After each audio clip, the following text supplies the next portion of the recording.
Welcome to Let's Get Creative with Sam, the podcast. I'm Sam Rawlins and I'm a children's creative counsellor. That means I help kids unlock their imaginations and explore the amazing world of creativity. But being creative can also be a great way to take care of our minds and feelings, which is super important. In this podcast, we'll be doing all sorts of fun things. We'll be sharing creative tips and tricks that can help us feel good, interviewing other awesome creative folks in the industry who use creativity for mental well-being, and maybe even doing some creative challenges together that can help us express ourselves. So buckle up, get ready to unleash your creativity and explore how it can help us feel our best, and let's have some fun.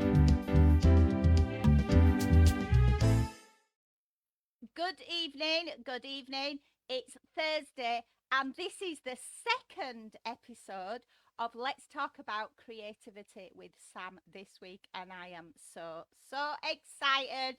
It's been a real busy week, but Thursday is the kind of end of my working week as a school counsellor. So Friday tomorrow, excited, and then it's a school holiday, so even better.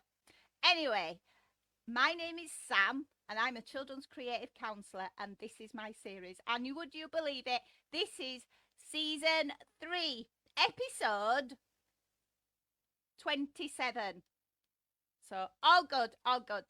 So tonight, my amazing special guest has been on her own real journey around her mental health and kind of her own identity.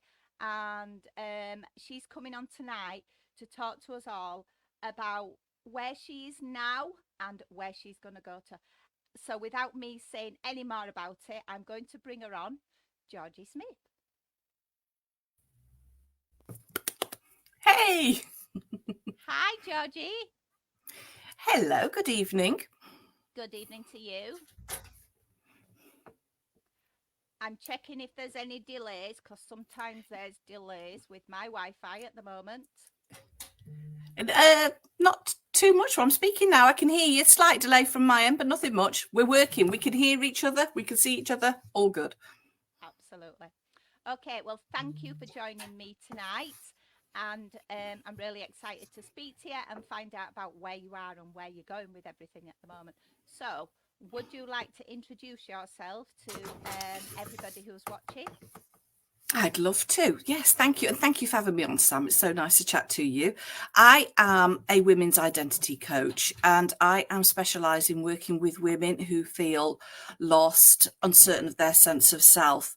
And whether that's because of menopause or some other life transition, because we go through so many different life transitions, I'm there to support them and to help them find their joy and their purpose and their confidence, and ultimately help women to find their voice again. Yes, that's where I'm at. I'm also a menopause practitioner. So if a woman comes to me and she's lost because she's going through perimenopause, I can support her through that as well. But yeah, it's about giving women the space to work out who they are and what their purpose is, and find their joy back in their life. Because I think so often we as women put our worth into roles that support other people.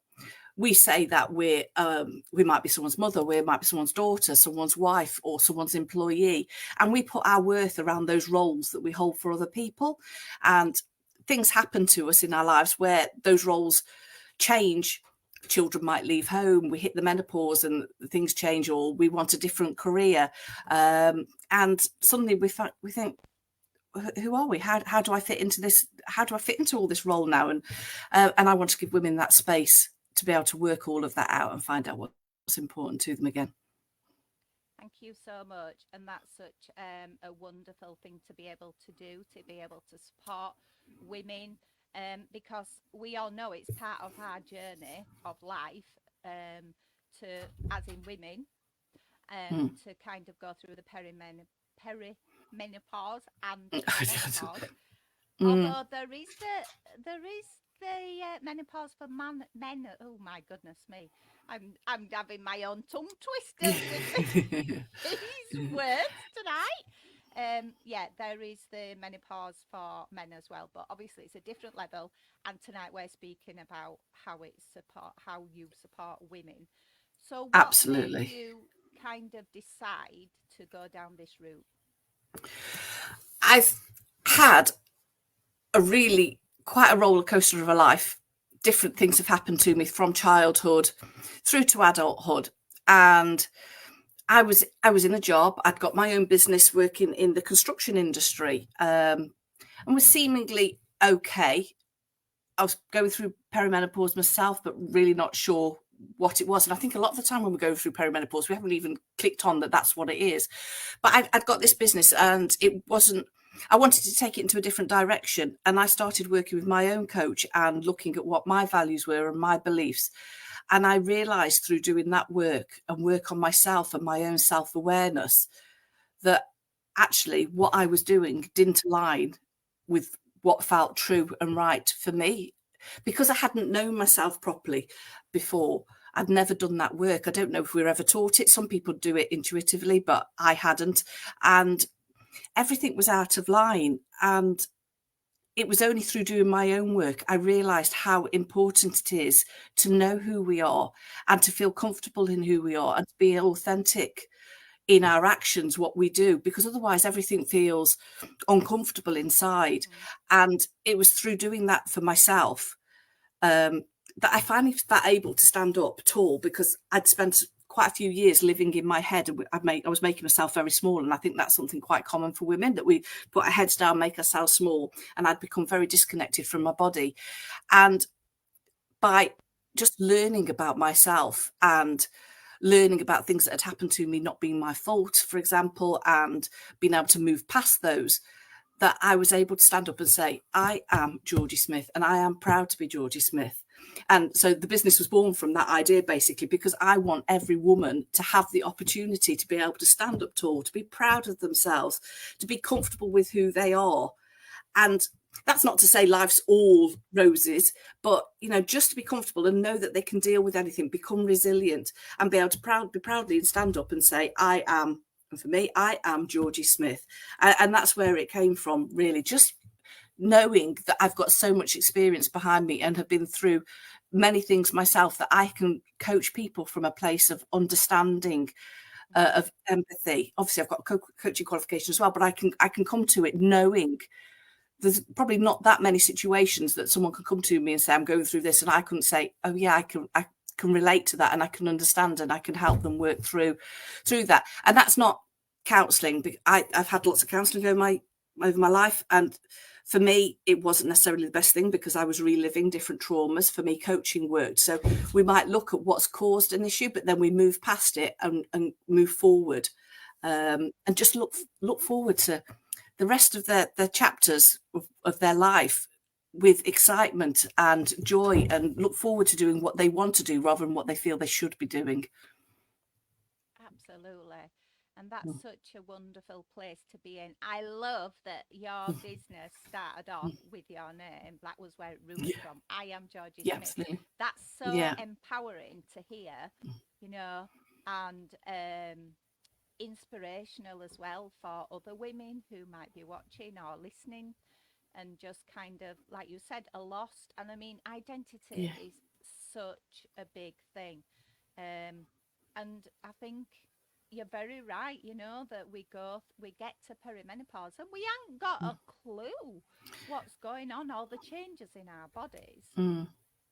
And sometimes they can, I mean, it's not, sadly with perimenopause, it's not, this is what it's going to be like, so you never know. But for me, it crept up on me, and I think for a lot of women it creeps up on you, and you might just start to feel a bit anxious, but you know, other things might be going on, or there's just slightly different change. Unless you start getting raging hot flushes and your periods stop, it's not necessarily that obvious to you until you start doing some more research and you think, oh yes, it could be this and these symptoms. Oh yeah, I wondered why my ears were really itchy. Or, oh yes, you know, my hair's been falling out. And some of the symptoms lots of people know about, some of them nobody knows about, because the conversations aren't there. So yeah, perimenopause can really sneak up on you. And generally for the women that I've been working with so far, not all of them, but generally for the women I've been working with, even if they haven't realised it, they are perimenopausal.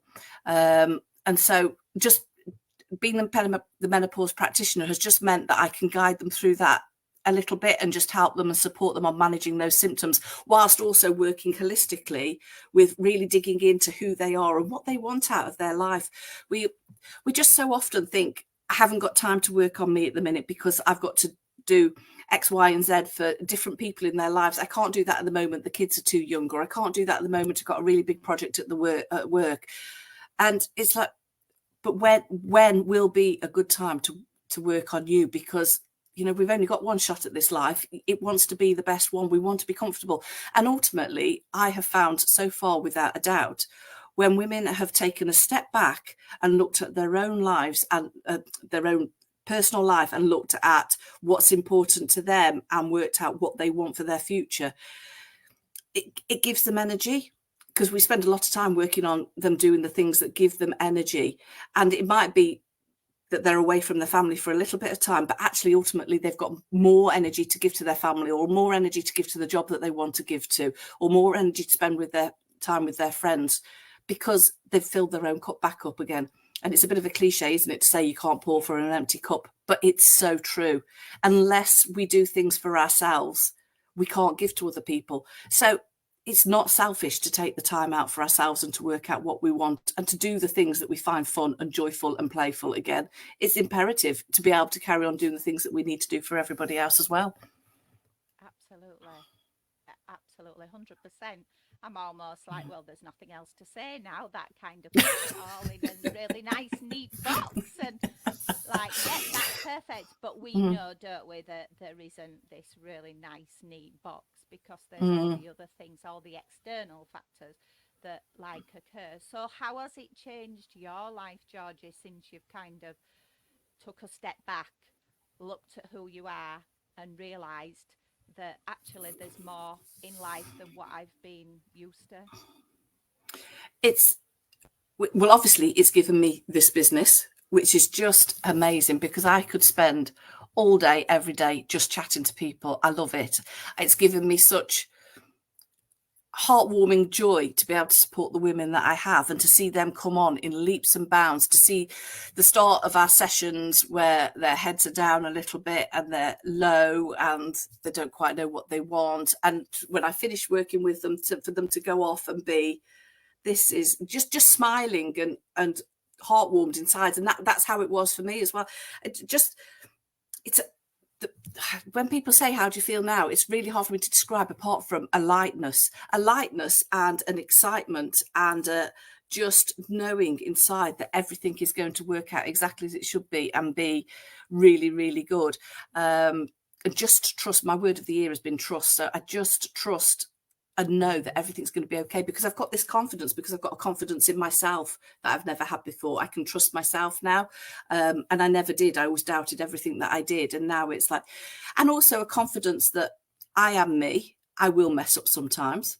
I will make mistakes, but learning not to take myself too seriously, so I can laugh at that, which means I can allow myself to make some more mistakes, which means I learn more, because the only way to learn is by trying things and seeing what works and what doesn't. And I put a post out the other day that was talking about failures. I really want failure to stop being the negative that it comes across as. Failure is learning what didn't work. Okay, so that didn't work. Let's try that. It doesn't make me any less worthy. It doesn't make, me a bad person. It just means I'm trying different things and I'm learning. So confidence, my voice, because 18 months, 12 months ago, there was no way I'd be able to come on here and do this, Sam. It had just been far too scary. So I tell you what it's given me. It's opened my world up. It's made my world bigger. Yeah. Wonderful.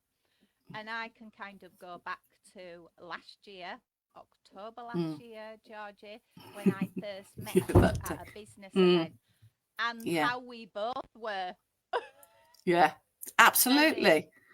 Just really kind of feeling quite, I know myself, I was like feeling quite scared. It was a small number of amazing women, led by the fabulous Tara Brevet, and it was a wonderful event, but I just almost went, just just wanted to be invisible at part of it because I felt this was too much. And I remember speaking to you quite a bit as well, Georgie, and you know how you felt about yourself, and that was almost like the start of your journey then as well, wasn't it? It was. I started the coaching qualification and the business was just sort of getting its legs really then, and the ideas coming all together. And at that event as well, I was ready for it and I was going for it, but by the end of it I was exhausted because it was so like rabbits in headlights, and taking everything in, sucking everything in. It's like, oh, this is a lot, in a good way. This is a lot. There's a lot to take in and learn. And even from then, it's like, whoa, the just the change, just experiencing, we've spoken about this, the comfort zone. Just, I'm learning to be uncomfortable. No, not even uncomfortable, just used to that little feeling of nerves a little bit, and treat them as excitement rather than nerves. And that just pushes the comfort zone a little bit more all of the time. And then it means it's always growing without doing it in an overwhelming way. You know, I'm not suddenly going to go skydiving. That would be ridiculous, but just for me,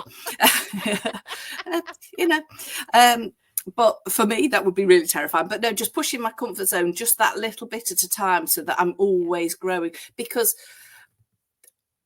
I know I'm talking about having just found myself now, but there's lots of times in my life I've had to reinvent myself in many ways because we're always evolving. We're always, this work for me won't be done. I will be evolving again. We're constantly, because as we're growing, we're changing, and our values will change a little bit and our beliefs will change a little bit, and we'll have to evolve to fit in with that. Because the main thing for me is making sure that I always live in a line with those values so that I'm comfortable and happy. Definitely so, absolutely. So obviously I know that you're a parent, because we've had conversations on that side of it as well, you know, looking at that kind of support. So do you feel that your family are kind of part of like where you are now? Absolutely. Yeah, go on. No, I was going to say most of what I do is for them. Like most people who've got people who are important to them in their lives, this is about showing them as well that they can do. They'll tell me off for this because they hate me saying this, but they can do absolutely anything they want to do. And it's about showing that it might be scary and it might be a bit frightening, but you've got to do what calls to you, what your heart pulls you to do, and you've got to give it a go. And it doesn't matter if it doesn't work out, you've tried it, and that's all. So yeah, huge pull for me, my boys. Yeah, and that's really like a real positivity that your children, your boys, have seen the difference in you as well as you've grown. So going back to when you was talking about the comfort zone and like stepping out of it, as to like notice the difference between those nerves and that excitement. And that's one of the things that I do with the children and young people that I work with. It's very much kind of, we do a lot to do with connecting to feelings in the body, because that internal thing, as we know as well, but that internal part of it is almost what they don't always realize, that this is what's going on, but this is how we're showing ourselves to the world, do you know? So we focus on that a lot. But one of the things on there is the very similar kind of feelings you get with nerves and excitement. And almost being able to understand the difference.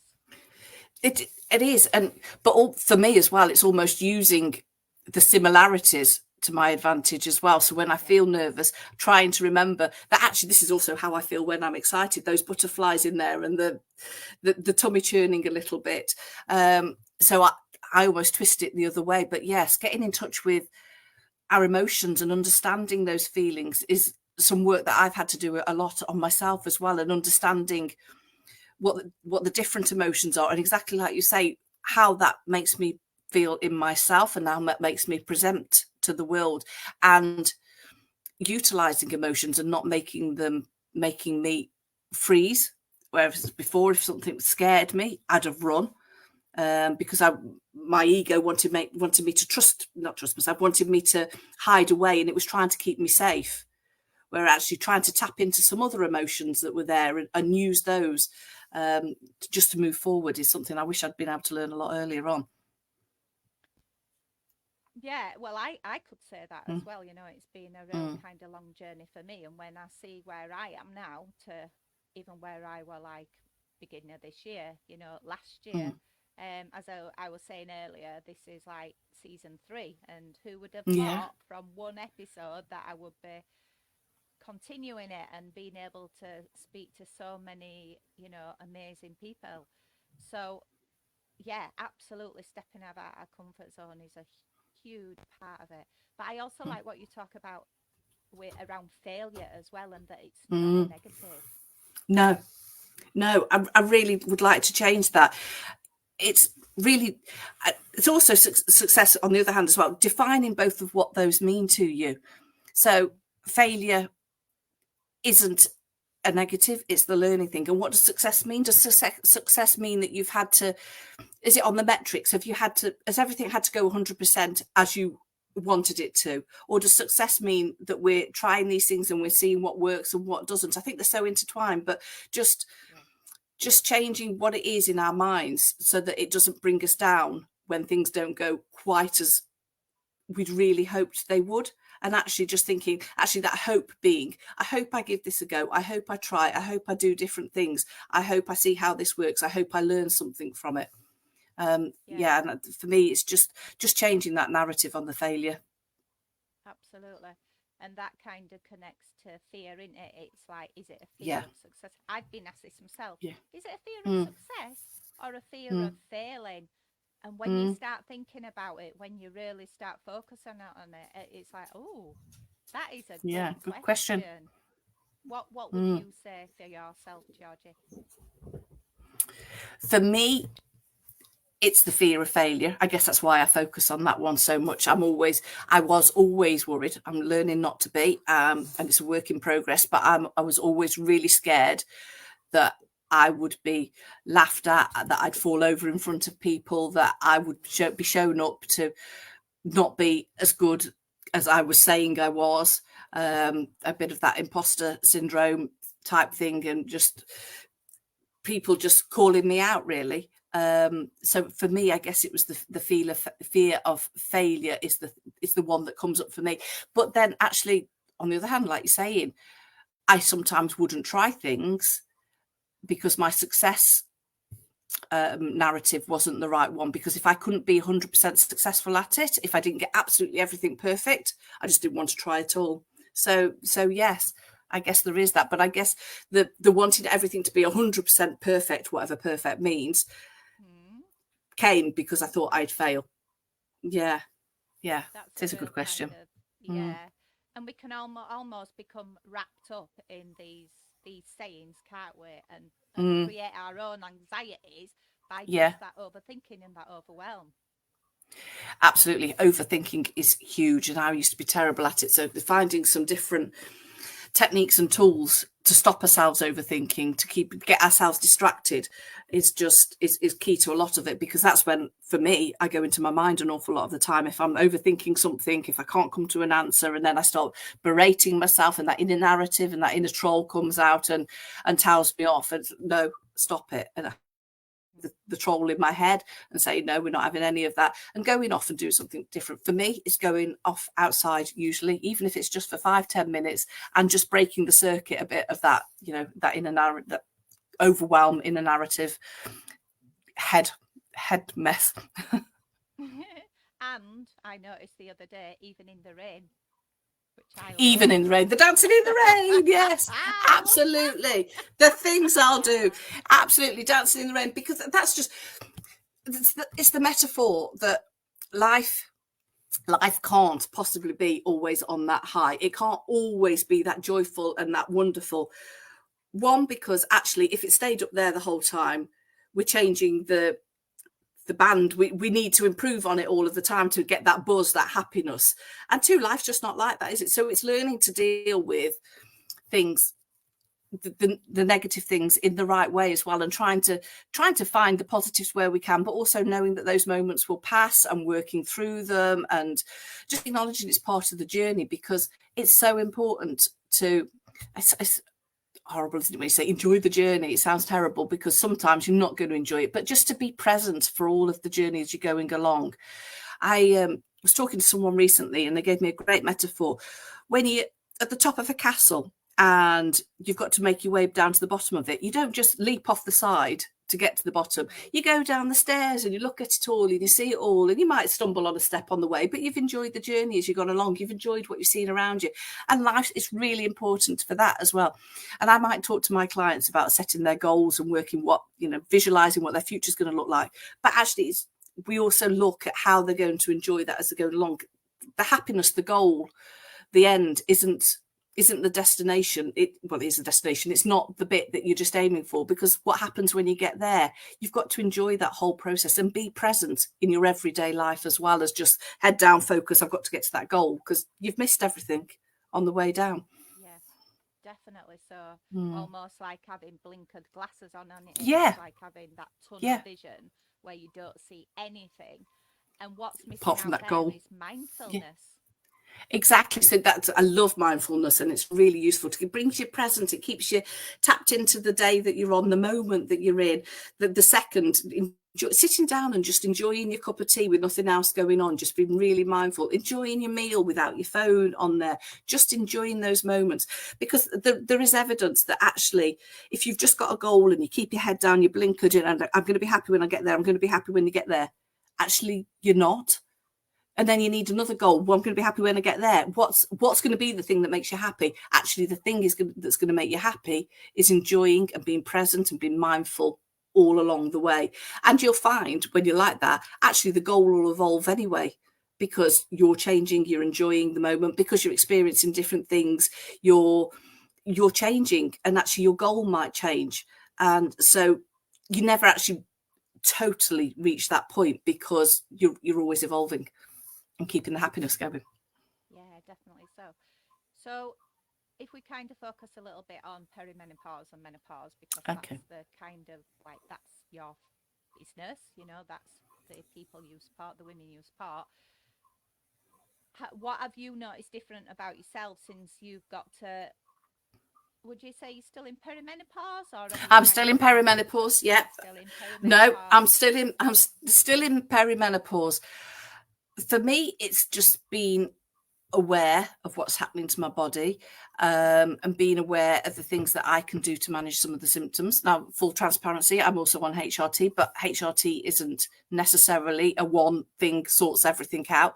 And also, it's a really fabulous opportunity to take stock of your life, the perimenopause chapter in your life. It's a really fabulous opportunity to try, and I know it's hard if you're suffering from really debilitating symptoms, but to try and look at this as a time to work out who you are, and to, this next chapter of my life is going to be exciting. I can write it to be anything I want to be, and really reinvent yourself.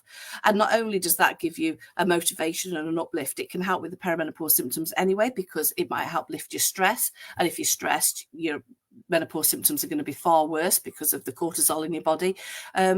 So if you can utilize that motivation, that momentum, to really be looking at your life and to really be making sure you've got the things in your life that you want, and that you've ditched the things in your life that don't serve you anymore. Looking at your health, your nutrition, your fitness, your strength training, and to do all the things that you can to support you. But most importantly, just to be working out, what is this next chapter going to look like? What do I want from this next chapter? Who am I going to be? Because I can be any blinking character that I want in this book now. I've done my time serving everybody else. Now is going to be what I want. And that's not to say you're going to ditch everybody in your life and not look after them, but this is about making sure that you get what you need. And for me, it's been about that, and it's been about learning that it's not selfish to do any of those things, and to look after myself a little bit better. Definitely. So what kind of, like, what would you say are the worst kind of symptoms of perimenopause for yourself, and obviously, like, what comes up with your clients as well? The worst, I mean, obviously everyone's very different, and what one person would perceive as really bad, another person could manage. So it's really subjective. For me, and I think probably for the many of the clients that I've seen, it's been the anxiety that it can bring, and the low mood that it can bring, and the brain fog that it can bring. For me, it was particularly the brain fog, because I worked in construction and I was a very organised person. I was a document controller. I had to know where things were at all times, and I lost that ability to do it. And if I wasn't that person, that go-to person, I was always the go-to person in my business for doing these things, for knowing where everything was, for having everything organised. No one had to worry about those things. I had it all on hand, and I lost that ability. So that's part of where the identity came, because if I couldn't do that, who even was I? You know, in the workplace, who even was I? So for me, that was really demoralizing, really made me feel quite low, made me feel useless, made me think, well, what's the point? What am I going to do now in the workplace? And yeah, there's younger people coming up who are doing all these things. Well, I'm just past it then, aren't I? I can't do it anymore. And it's that real lack of confidence and lowering making me anxious that was probably the worst for me. And I think probably the main of, I don't work with just perimenopausal women, but the main of the perimenopausal women that come to me, that's probably the first thing that they come about. The brain fog. Yeah, the brain fog, the anxiety, low mood. I've experienced brain fog, but quite late. So I'm 53, and I would probably say that I'm menopausal level now. I would have thought, you know, we've talked about periods and things. I haven't had it for about 4 years or something, but I had a definitely massive post. loss. Yeah, I had a massive loss in myself, because they just stopped. There were nothing, and I wasn't getting no symptoms like all these other women. And that was the time as well when Davina McCall started doing all the different documentaries, and it become the increased awareness and things like that. And I was just so like, who am I? What's happened to me? I've just lost everything. Nothing was there. It didn't make sense to me. So you'd had no warning, had you? There are 20% of women will have no symptoms at all. So 20% of women will have no symptoms. So that's not that unusual. But I guess when we do have symptoms, whilst it's not very pleasant, we have a time to work through, because it's the end of an era to many people. I try to turn around with my clients and say it's the start of the next one, but there is a time where we have to go through, and I work through them with some of them who need it, where it's almost grieving the era that's gone before we can look forward to the next era. It is that change of who am I now? Like you say, who am I now? What's my purpose? I'm a woman. I'm supposed to be able to have children, and I can't do that now. And some women might not have even wanted children, but now they can't. It's like, oh, that door's shut on me. So there's a bit of time where we have to work through just saying goodbye to that woman that was, but who are you now? And then sitting down and working it out so that we can open the doors to the next chapter. Yeah, definitely. So, yeah, I think the way that I did it is I didn't deal with it. I just kind of left it for years and didn't do anything about it. And it's probably only these past, when I decided to open my own practice, I think that's when it all I realised that I was somebody. You'd suppressed it. Mm-hmm. Yeah, absolutely. And then obviously I've had therapy a lot, for a lot of my life, and that had got to a level where I didn't want to talk anymore. I felt I didn't talk that much. Yes. That kind of therapy. Yeah. So I felt I needed something deeper, and I think part of that is probably because, like you said, I'd suppressed it. So it had to come from deep within, which talking what I'm going to do, like you said, counselling wasn't right for you. I think that's part of the reason why I work creatively as well, because I've realised, even though it's not holistic as in Reiki and hypnotherapy and things like that, it's bigger than just talking. Yeah, because, and especially I guess when you're working with children as well, isn't it? It's way too intense, just the talking. I found it too intense for me, and to be honest, I bored myself after a while. I can't talk to another therapist, another counsellor, I should say, about this same stuff again. But it's quite intense when it's just that face-to-face, tell me about type situation. And I should imagine for children that just brings the shutters right. I know with my boys, I have to find different ways to get in and try and talk to them. they're typical boys, so they don't talk massively. But if I just asked them an outright question about how they're feeling or about something that was going on, shutters would come down. So yeah, and I love the talking outside, the walking therapy that you've been promoting, because there's nothing like when you're not. I used to find with my children, sorry, distracted here, but I used to find with my children the best time to talk to them was when we were driving to football practice or something. So they were sat beside me, not looking at me, going forward, and they were some of the best conversations I had with them. And I loved it when it was a game far away, because we had an hour in the car or more to chat, and they chat because it's not intense when it's not face to face, is it? Absolutely, yeah, it's so spot on there. And I had the same when I worked in the children's homes, because obviously they were long journeys. And don't get me wrong, some of those journeys were intense, but that was the best kind of conversations. The best, we would have classed it as pieces of work as such, but the best conversations with those young people. And so, yeah, absolutely, like the creativity. And we play a lot of games, and seeing these children, you know, these young people who have got masses of anxiety, high levels of anxiety, and then just being able to play games, because that competitive side comes out, you know, so they're able to kind of have some control and talk if they want, and some of them will, but then other times it's kind of just having that, they don't have to look at me, you know, they can just Absolutely focus on what they're doing.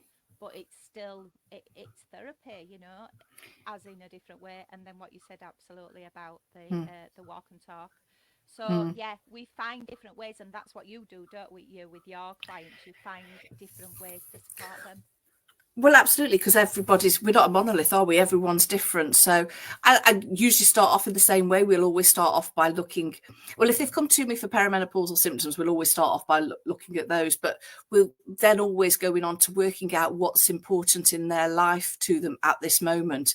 But then from that, we'll pull out different things. And it's always talking with us with my clients as a coach, but it's going to be different, because different things will work for different clients. They'll have different ideas of what they can go off and do, and different women will want to do different things, and different women will want to chat to me far more in between sessions. And it's completely client-led.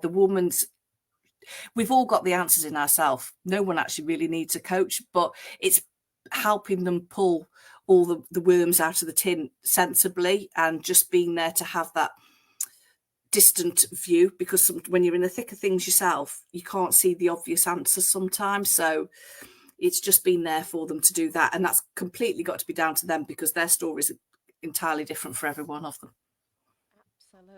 Absolutely. So where would you go from here? What's your next kind of like move or project?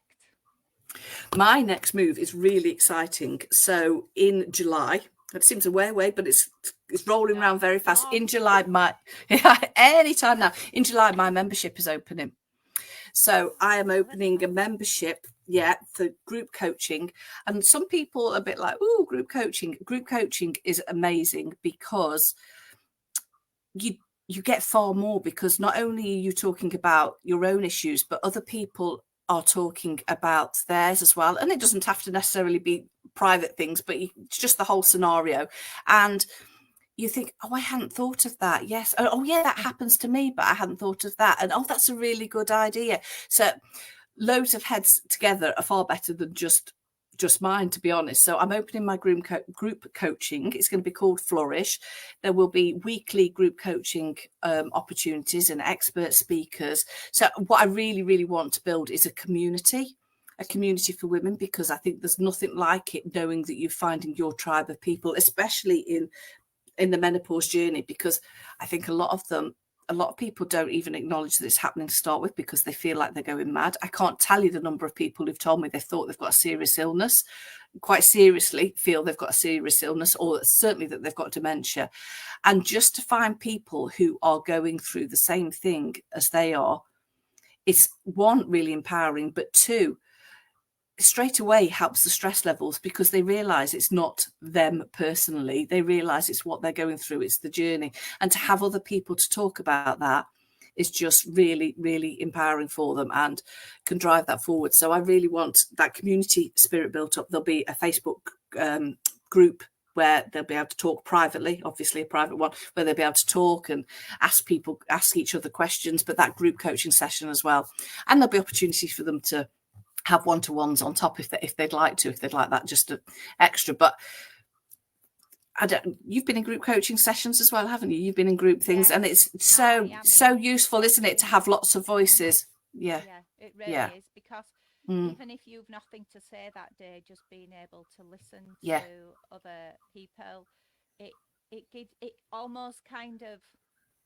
gives you that encouragement to, oh well, maybe I can say that, and actually it's not silly what I say. Absolutely. Yeah, it's exactly that, isn't it? Because you think you're the only one who can't do something, or you're the only one who's not brave enough to. Everyone else can do it because they're brave. It's just me who's not. And actually you realize everyone feels the same, and you almost give each other the sense of, come on, we can do it together type thing, and that camaraderie of, well, if they're trying it, I'm going to try it, just to be brave together and to try the different things, try different tools, and just try something new that you wouldn't have tried before. So that's the first thing I'm going to be opening up in July, and anyone who wants to can just contact me and put their name on the waiting list, because hopefully it'll get really quite full of lots of different interesting people, and we'll have expert speakers in as well to talk about things, a whole range of things. It could be like skincare, or makeup tips or something, because as we go through menopause, our skin's changing obviously as well. So just things that are really, really useful to us, as well as the coaching. And I'm really excited for that, just to be able to help even more women. That's amazing. That I'm so excited for you, Georgie, because that sounds, thank you. It does sound really amazing. I just moved my mirror. I just caught it. That's all. Thought you'd fallen off your chair for a second. Not quite. I don't know how I would fall off this. I just it's more about spinning. I'm dying to spin it, but anyway, that's something else. That's for another day. Not spinning it. I'd like to see you try joyful. What did I put a post out today? What did you used to do that was really joyful? I'd like you to spin your chair. We need to behave a bit more like children in those ways, in finding the fun of just doing things just because it's fun. Where so often we don't do these things that was not productive. I need to be spending my time doing something that's productive. And it's like, no, let's just go out and have some silly fun, spin your chair. And normally I wouldn't pull myself back, because I'm always allowing my inner child to come out and play. She never got to when she was younger. So now she's out all the time and she loves it. So, brilliant. Yeah. I love that. That. Absolutely. So where can people find you, Georgie? So I am on social media. I'm on No, I'm not on LinkedIn. That's ridiculous. I am on Facebook and Instagram. That's the one I was trying to say. I am Georgie Smith. And I'm also on email, which is georgie@iamgeorgiesmith.com. So yeah, just search Georgie Smith and I will come up there. So yes, mainly on those two forums at the moment. Just trying to add a little bit of value or a little bit of fun each day, or telling stories like tucking my knickers into my dress. No, my dress into my knickers this week. Yeah, I just had to laugh. It was a really good thing, because I was in a low mood that day for whatever reason. I can't remember what it was, but I was just in a low mood, and I turned around and could see feel the wind around my knickers. I thought, I've tucked my dress in again, haven't I? And just laughed. And it's just like, laughing is such a great medicine. It really helps. Yeah, definitely. And when I see even just the slightest smile from a child, in a session, just the slightest, that makes my day, because it's I bet. Just a smile, they've been sat there really struggling, or quite frowning, or a real low, and then we'll say something, and I'll say, I don't mind being silly, because I don't, and then I just want them to have that fun and enjoy the sessions. So yeah, absolutely laughing, all for it. Yeah, certainly. So I can really relate in that way, and in my life as well. I'm a grandma, so all the fun things come out all the time. Absolutely, best thing to do. Yeah, laughing and playing with them. I like it with my clients too. If they started a session a bit low and they've come in saying, "Oh, it's not been a great week" or whatever, and then they go, and by the end of it, their head's up again and they're smiling a bit. You think, made a bit of a difference to someone, and they're going off a bit happier. What more could I ask for? Absolutely. And I think that's what our thoughts are, out there, to make a difference, even if it's just one Yeah. person. Absolutely. thank you There's the so ripple effect, because they'll go away and they'll be smilier with the next person and the next person. It's just a joy to watch. There's nothing like it than knowing you've helped someone. No, I agree. So we are coming to near the end of today's episode.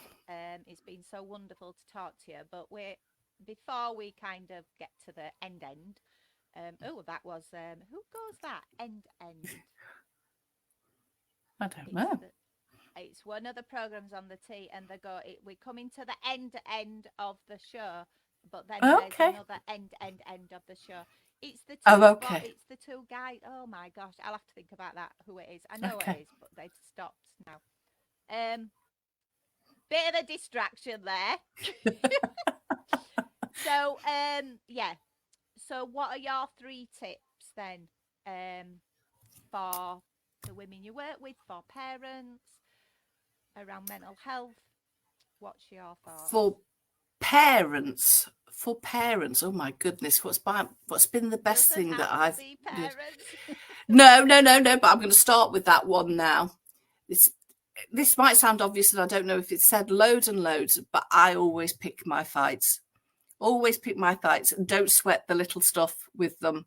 For example, my 13-year-old is pouring down with rain. He doesn't want to wear his coat. I'm not fighting with him about that anymore. It makes his start of his day miserable. It makes my day miserable. If he did put his coat on, he's taking it off 2 seconds after he's gone around the corner. I mean, he's not 2 anymore. He can make these choices for himself. And I think probably the other tip there is I've learned that you can lead the horse to the water, but you can't make it drink. So I can talk to them. I can give them the opportunities, but I can't make them do all sorts of things. And it's learning to live with that a little bit as a parent. That's quite hard to watch them make mistakes, isn't it? And allowing them to do that. But that's part of the failure thing, and that's part of the learning thing, and it's part of the learning to accept that mistakes are good things in many ways, as long as you're not hurting anyone, this type of situation. So it's learning that they can learn that as early as possible that failure is a good thing as well, and just to try everything. So my one tip is not to sweat the small stuff with them. Tips for the women that I work with: mindfulness will be one, as we've talked about that in there. Really just taking some time out each day to sit and enjoy, and it can be quite uncomfortable to start with, so starting small if that feels more comfortable. Like I say, just starting with the cup of tea and taking some time out and letting the noise disappear a little bit from our heads, and enjoying that moment. And the other big tip is the inner narrative. We hear our voices the most. If we are saying negative things about ourselves, even in jest, our head believes that, and that's a vicious circle. So it's stopping yourself when you start to say, "Oh, I'm so stupid." No, we're not having that. We're not having that conversation. I'm not stupid. I'm learning to. I will learn to do this. I am going to. Not, I can't do it. Because if you say I can't do it, your mind believes that. So it's really important to be positive with their inner narratives. And sometimes I'll have someone who says, "I really don't like myself," and they'll be rubbish. And you can't suddenly start saying, "I love myself," because that feels really uncomfortable. But you can start by saying, "I'm okay. I'm learning to do this. I am still a good person." Just start it off and then building it up. But that inner narrative is massively important. Absolutely. Thank you so much.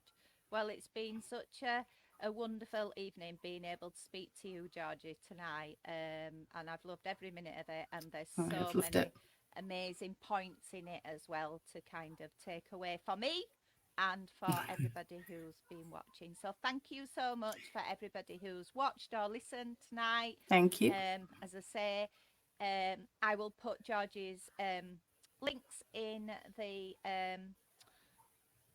the comments so that you can contact her if you want to. I'm not thinking where I'm going now. Brain fog. Yeah, absolutely. Or as I Thank call you, it, Sam. brain frog. Brain frog. I like that a bit more. Little frog in our head. Yeah. Yeah. I love it. The head goes everywhere. So that is it for May. I will be back in June with more exciting guests to speak to. So I just want to say thank you everybody for tonight. Thank you again to Georgie, and I will see you all next month. Have a wonderful school holiday if you're off Thank you, next Sam. week, and see you later. Bye for now.